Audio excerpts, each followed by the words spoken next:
میں اپنا سب سے بڑا دشمن بنا ہوں. اپنی غلطیاں مان لی, خود کو غلط سمجھ لیا, پھر تو توبہ کا خیال آئے گا نا, پھر تو خود کو بدلنے کا خیال آئے گا. اور یہ چیز تو بڑی مشکل ہے نا.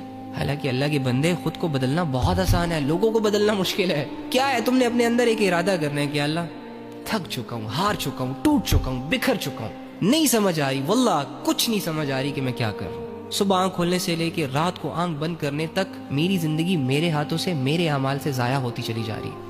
میں اپنا سب سے بڑا دشمن بنا ہوں. تو اللہ مجھے معاف کر دے, اللہ مجھے ٹھیک کر دے. اللہ جن چیزوں کی وجہ سے میری زندگیاں برباد ہو رہی ہیں, آج کے بعد میں نہیں کروں گا, بس آپ ٹھیک ہو گئے. کون سی بڑی راکٹ سائنس ہے اس میں؟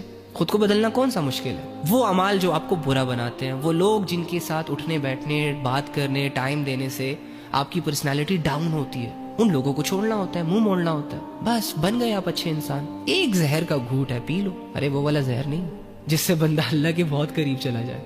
یعنی اگر آپ گناہوں کے شوقین ہیں, آپ نے ساری عمر گناہوں میں, لذتوں میں اور اللہ کی بغاوت میں گزاری ہے, تو پھر جب آپ ایک دم سے ان ساری چیزوں کو چھوڑنے کا سوچیں گے تو یہ آپ کو ایسا ہی لگے گا جیسے یار ایک زہر کا گھونٹ ہے جو مجھے پینا ہوگا.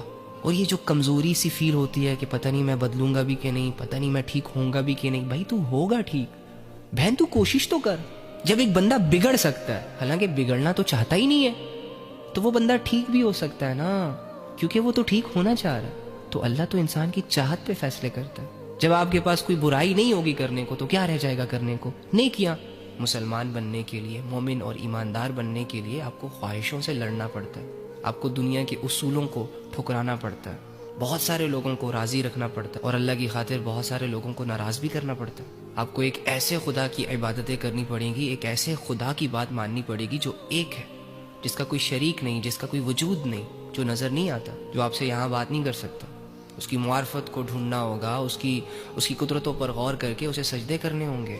اور وہ سجدے کبھی کبھی آپ کو پھیکے لگ سکتے ہیں, کبھی کبھی آپ کو مشکل لگ سکتے ہیں, لیکن آپ نے ان ساری سچویشن سے لڑ کے اپنے اللہ کو راضی کرنا ہے, اپنے ایمان کو برقرار رکھنا ہے, اور اس ایمان کی حالت میں اس دنیا سے جانا ہے. پھر جا کے جو تم چاہتے ہو وہ تمہارے ہاتھ آئے گا.